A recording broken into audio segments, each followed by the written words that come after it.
2 മാസം മാത്രം മുമ്പ് എല്ലാവരും പേര് സർക്കാരിന്റെ പേര് പോകില്ല എന്നുള്ളതാണ് അവർ പറയുന്നത്. അപ്പോ നേരത്തെ ഇതിന്റെ കരാറും കാര്യങ്ങളും ഈ സർക്കാർ നൽകിയിരുന്നു എന്ന് പറഞ്ഞു. ഏത് കരാർ? ആയിട്ടൊരു കാര്യം മാധ്യമ കണക്കൊരു കാര്യം പറഞ്ഞത് 2 മാസം മുൻപ് അധികാര പേര് സർക്കാരിന്റെ റോളും ഇല്ല എന്നുള്ളതാണ്. അല്ല, അത് 2 മാസത്തിന് മുമ്പ് തന്നെ കാര്യങ്ങൾ നടന്നു എന്നല്ലേ ചാർട്ടർ ചെയ്ത വിമാനെല്ലാം പറയുന്നത്.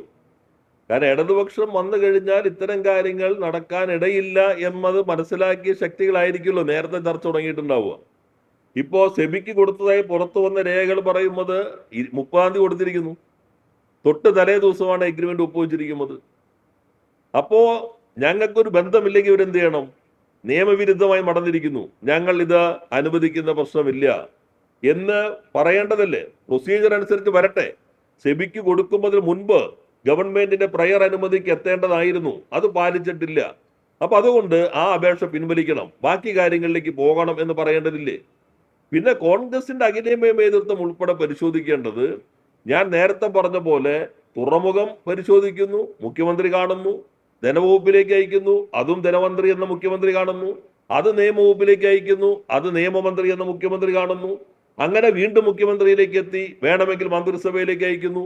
അപ്പൊ മുഖ്യമന്ത്രിയുടെ താല്പര്യം എല്ലാ വകുപ്പുകളിലെയും സാധാരണ ചെക്ക് ആൻഡ് ബാലൻസ് എപ്പോഴും ഉണ്ടാവും. വിവിധ വകുപ്പുകൾ, വിവിധ മന്ത്രിമാർ, വിവിധ സെക്രട്ടറിമാർ കൈകാര്യം ചെയ്യുമ്പോൾ അത് സംബന്ധിച്ച സൂക്ഷ്മമായൊരു പരിശോധന കൂടി ഭരണനിർവഹണത്തിന്റെ പ്രൊസീജിയറുകൾ ഉറപ്പുവരുത്തുന്നുവെങ്കിൽ അത് പൂർണ്ണമായും ഒറ്റ വ്യക്തിയിലേക്ക് കേന്ദ്രീകരിച്ചിരിക്കുന്നു എന്നാണ് നമ്മൾ ഇതിനകത്ത് കാണേണ്ട പ്രധാനപ്പെട്ട പ്രശ്നം എന്നുള്ളത്.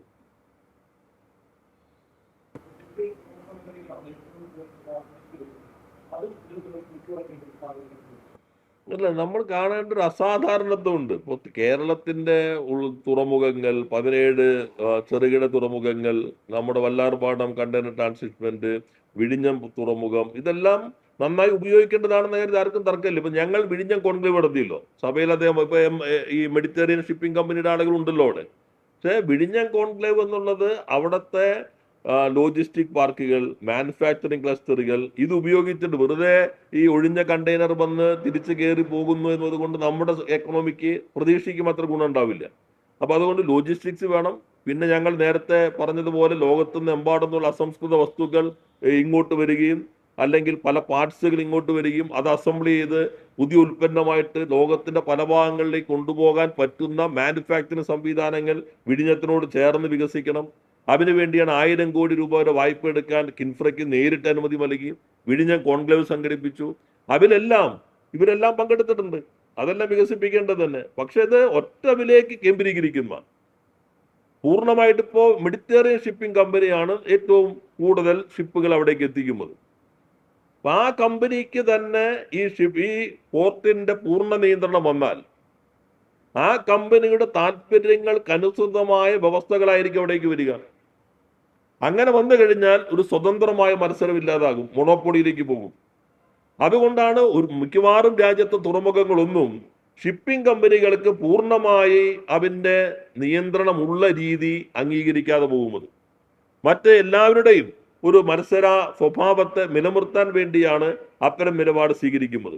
ഇത് പൂർണ്ണമായും ഒരു കുത്തകവൽക്കരണത്തിലേക്ക് പോകും എന്നാണ് കാണേണ്ടത്. അത് നമ്മൾ ഉദ്ദേശിക്കുന്ന ഒരു ഗുണമല്ല, ഫലമല്ല വിഴിഞ്ഞത്തിൽ നിന്ന് കേരളത്തിന് ലഭിക്കാൻ പോകുന്നത്.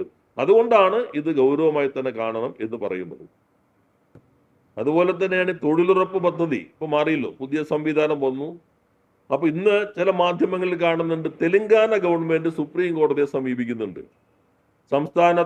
സംസ്ഥാനത്തിന്റെ ഭാരം അധികരിക്കുന്ന തൊഴിലുറപ്പ് പദ്ധതിയുടെ ഉള്ളടക്കത്തെ തൊഴിലിനെയും ഇല്ലാതാക്കുന്ന രൂപത്തിലുള്ള പദ്ധതിക്കെതിരെ തെലങ്കാന സർക്കാർ സുപ്രീം കോടതിയെ സമീപിക്കാൻ പോകുന്നു എന്ന് വാർത്താ മാധ്യമങ്ങൾ കാണുന്നുണ്ട്. അതിലും BJPയുടെ താല്പര്യത്തിനൊപ്പമാണോ കേരളത്തിലെ ഗവൺമെന്റ് നിൽക്കുന്നത്? അവിടെയും ഗുസ്തി മത്സരത്തിനില്ല എന്ന് പറഞ്ഞ് വിനീത വിധേയമായിട്ടാണോ നിൽക്കുന്നത്? അതോ കേരളത്തിന്റെ താല്പര്യം ഉയർത്തിപ്പിടിച്ചുകൊണ്ട് സാധ്യമായ നിയമ നടപടികളിലേക്ക് പോകുമോ? അതും ഗവൺമെന്റ് വ്യക്തമാക്കേണ്ടതുണ്ട്.